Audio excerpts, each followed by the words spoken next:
Assalamualaikum warahmatullahi wabarakatuh.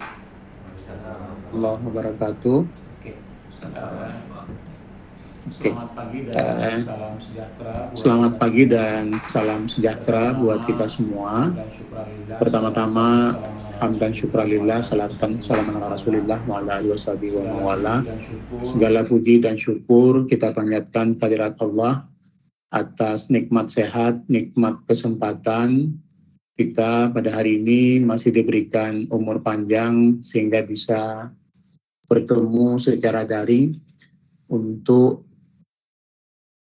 kami sampaikan publikasi terkait kinerja APBN yang sama-sama kita kelola di 2025 sampai dengan cut-off November 2025. Bapak Ibu yang saya hormati, saya menyampaikan apresiasi dan penghormatan yang setinggi-tingginya kepada Bapak Ibu selaku pengelola keuangan yang sampai dengan saat ini masih menjaga dengan baik tugas-tugas yang diamanahkan kepada kita, baik kami dari sisi kuasa bendahara umum negara maupun Bapak Ibu dari sisi pengelola keuangan. Dalam kesempatan ini kami juga menyampaikan duka yang mendalam. Kita sama-sama tahu, sama-sama mengalami. Kami juga KPPN kemarin wilayah kerja KPPN Lok Sumawe, Biren, Aceh Utara dan Kota Lok Sumawe tertimpa bencana hidrometeorologi yang cukup hebat, yang kita tidak sangka-sangka, dan itu berdampak tidak hanya ke sektor ekonomi dan sektor sosial masyarakat, tapi juga berdampak kepada tugas-tugas kita.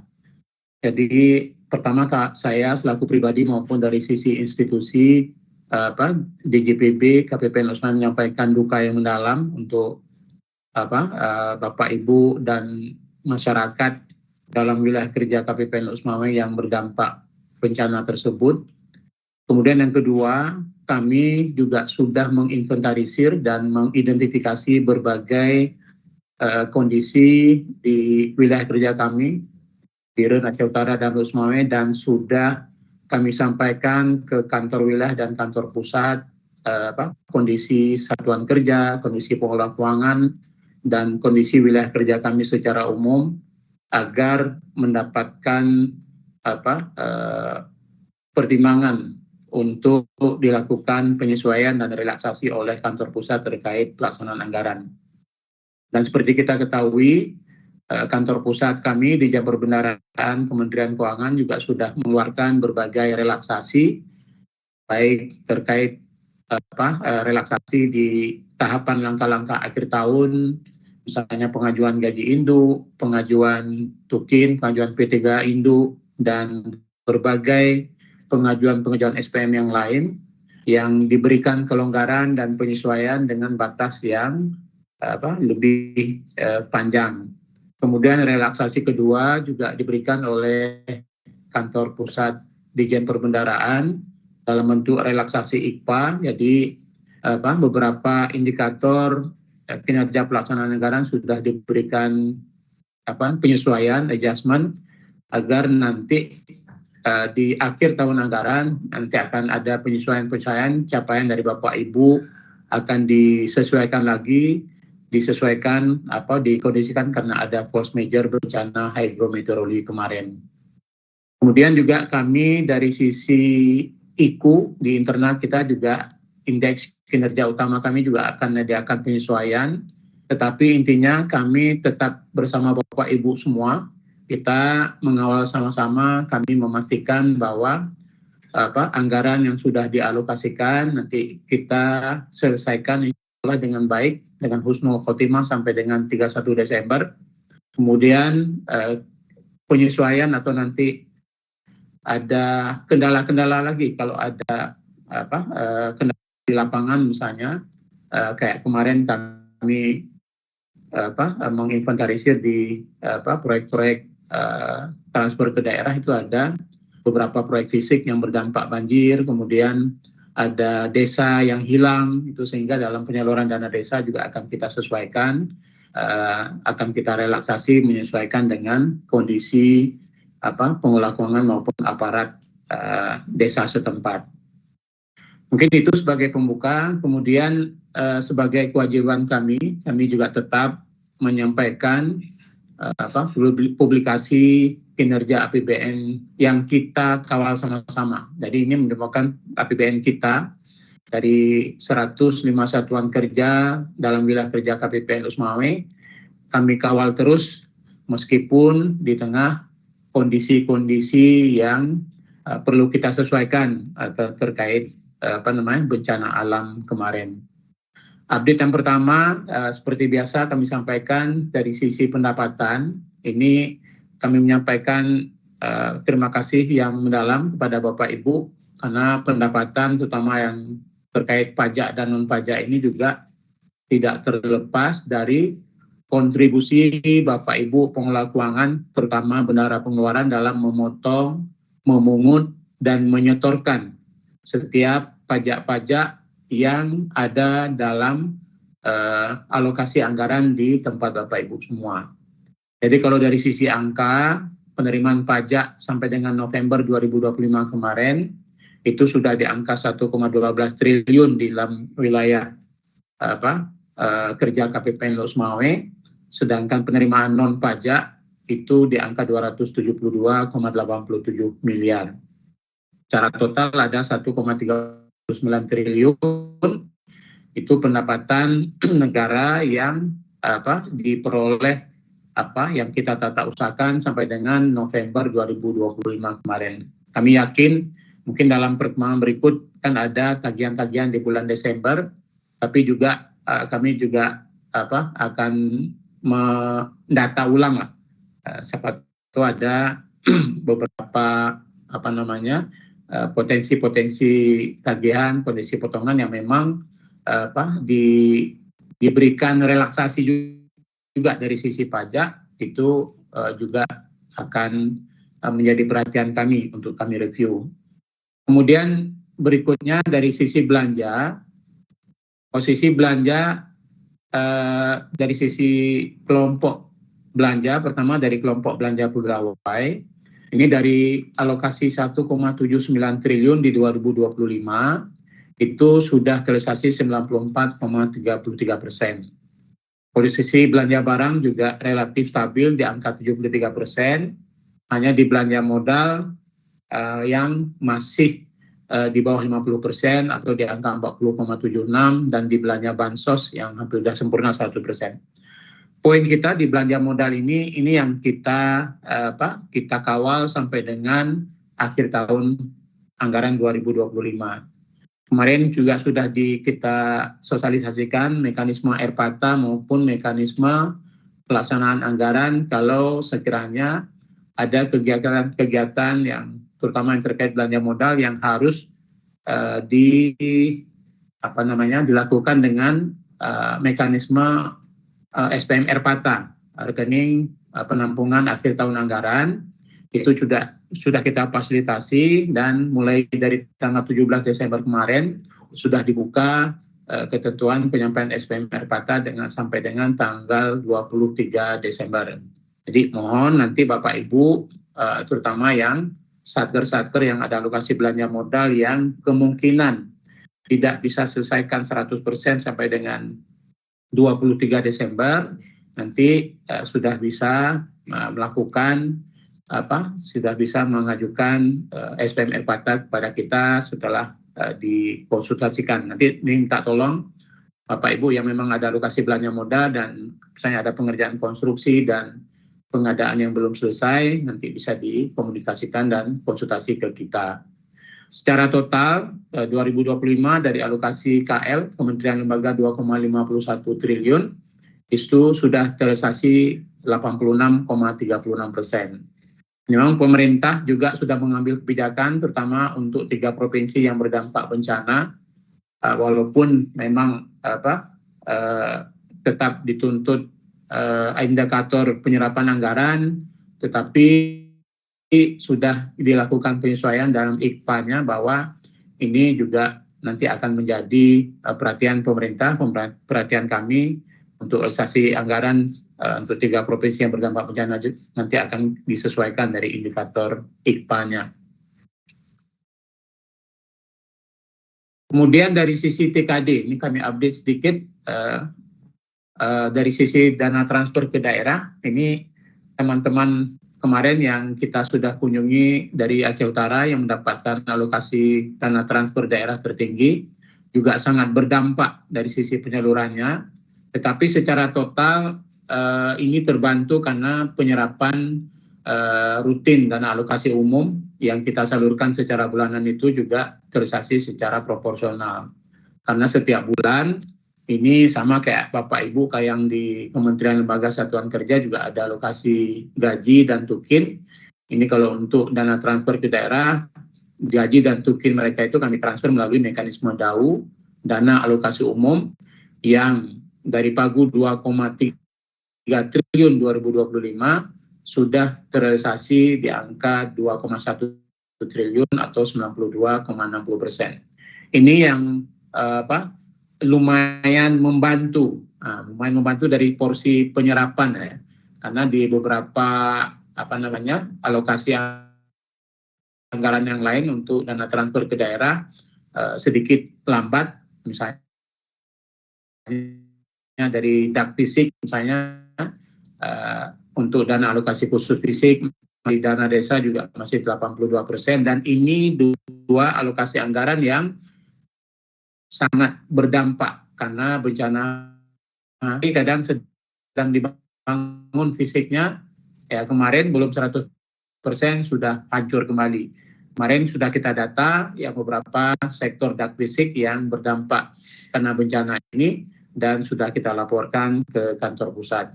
Kemudian dari dana desa juga kami tadi bahwa juga nantinya akan mendapatkan relaksasi dalam penyaluran sisa dana desa 2025. Kalau untuk anggaran lain, DBH, dana bagi hasil ini relatif aman, artinya karena ini memang udah alokasi anggaran yang untuk pemerintah daerah itu sesuai dengan rekonsiliasi pajak dengan kita, dan alhamdulillah kita harapkan sampai di akhir tahun anggaran itu tetap tersalurkan maksimal ke rekening daerah, dan harapan kita ini yang dapat membantu pemerintah daerah yang dibutuhkan yang karena dampak bencana. Jadi fokus pertama sekarang memang pemerintah sudah selain dari dana transfer ke daerah juga sudah mengalokasikan berbagai transfer yang lain. Kemarin dana tanggap darurat juga sudah dicairkan dari di provinsi di daerah. Kemudian nanti ada dana DSP, istilahnya dana siap pakai yang disalurkan ke BNPB, yang itu kapanpun dibutuhkan ketika bencana, rekening kas umum daerah di Kementerian Keuangan itu siap untuk digunakan kondisi darurat. Berikutnya, nah ini kalau kita lihat dari sisi pemerintah daerahnya ya, relatif stabil tadi saya sampaikan, walaupun ada bencana kemarin karena terbantu dari alokasi DAU yang kami salurkan secara proporsional tiap bulan untuk kebutuhan gaji dan operasional pemerintah daerah. Berikutnya, ini dari sisi total anggaran, artinya kita tadi saya sampaikan ada di sisi belanja kementerian lembaga ada 105 satuan kerja dari 2,51 triliun sudah cair, sudah tersalurkan sampai dengan November 86%, dan harapannya ini dari sisa 14% lagi lah. Ini kita harapkan selesai di Desember 2025. Kemudian dari sisi ada sedikit lebih tinggi angkanya 4,38 triliun sudah terrealisasi 89%, kemudian secara total 6,8 triliun total anggaran yang kami kawal di 2025 sudah terrealisasi di angka 88,38%.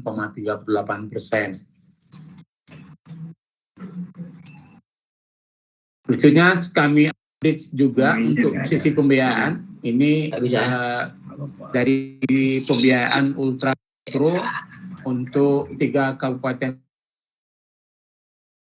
kota yang ada di dalam Kabupaten Usmawe. Ini totalnya sudah tersalurkan debitur. Ini terbanyak di Aceh Utara juga. Ini maka Aceh Utara ini unik.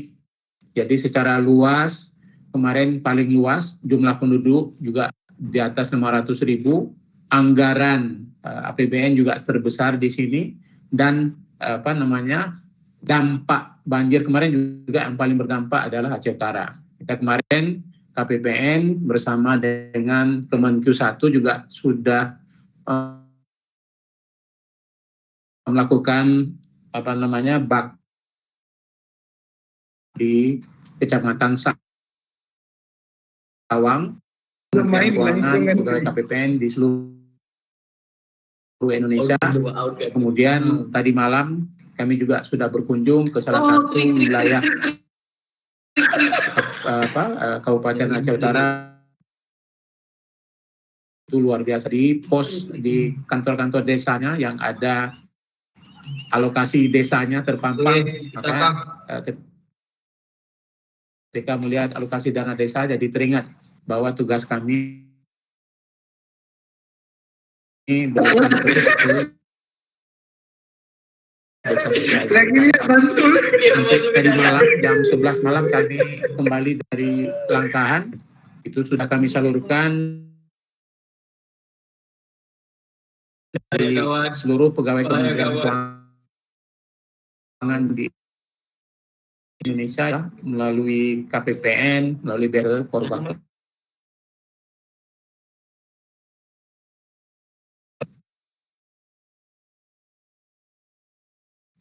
Kredit usaha rakyat itu total sampai dengan November itu sudah di angka 809 miliar. Debitur terbanyak juga di Aceh Utara, 434 miliar di jumlah debitur, dan di Usmawe 1.200. Kemarin ada kebijakan dari Menteri Keuangan dan Menko Perekonomian untuk daerah bencana juga akan diadakan relaksasi untuk pembiayaan KUR. Dari perbankan sudah siap, nanti para debitur mungkin ada saudara kerabat yang mendapatkan alokasi pembiayaan KUR, tolong disampaikan khusus Aceh, terutama Aceh ya, nanti akan ada relaksasi untuk pembiayaan kredit usaha rakyat, artinya nanti tenornya akan diperpanjang. Nanti kalau ada saudaranya yang mendapatkan pembiayaan KUR maupun UMI, nanti minta tolong disampaikan, khusus daerah bencana nanti akan ada restrukturisasi masa pembayaran. Kalau nggak salah dari 6 bulan sampai dengan 12 bulan. Jadi khusus untuk debitur daerah Aceh nanti akan diberikan kelonggaran bahwa untuk penyetoran atau pembayaran kembali ke pihak perbankan itu akan boleh ditunda, tapi dengan melakukan penyusunan administrasi di dahulu. Ada pendataan dari perbankan, nanti akan diinventarisir debitur-debitur yang berdampak dan akan diberikan restrukturisasi dalam pembiayaan KUR. Ini nanti kita update berikutnya, karena memang ini kayaknya kalau terkait MBG juga sedang tidak berjalan karena kondisi bencana. Kemudian yang digitalisasi ini kita dorong digitalisasi ketika kondisi seperti sekarang. Secara fisik kita tidak bisa hadir, listrik dan internetnya masih ada, masih bisa kita bekerja, masih bisa kita gunakan transaksi non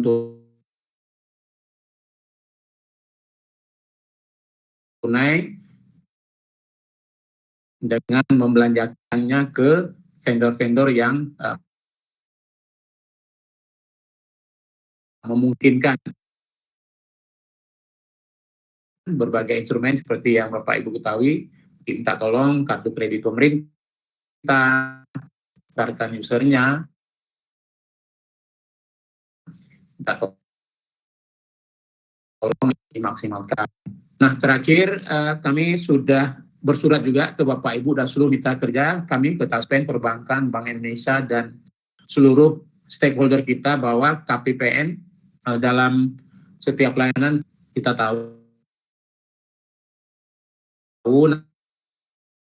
kadang perayaan, ada perayaan Natal, perayaan Tahun Baru, KPPN komit bahwa hadiah, parcel, dan sebagainya, apapun itu. Jadi minta tolong nanti Bapak Ibu kalau terkait pemberian hadiah dan seperti itu, minta tolong untuk tidak disampaikan kepada kita.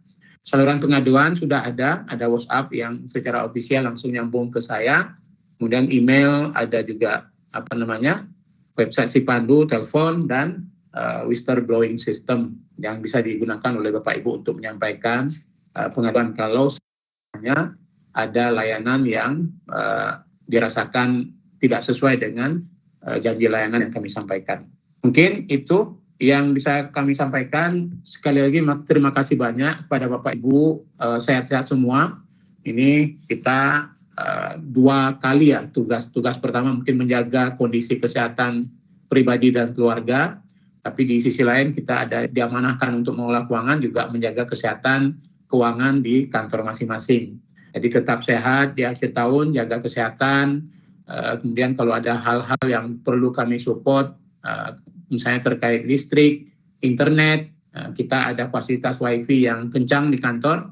Kalau terkendala di kantor Bapak Ibu masing-masing, silakan hadir di FO KPPN dan silakan bekerja di sini.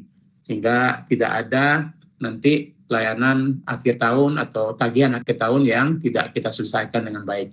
Demikian yang bisa saya sampaikan, lebih dan kurang mohon maaf. Wabillahi taufiq wal hidayah. Assalamualaikum warahmatullahi wabarakatuh.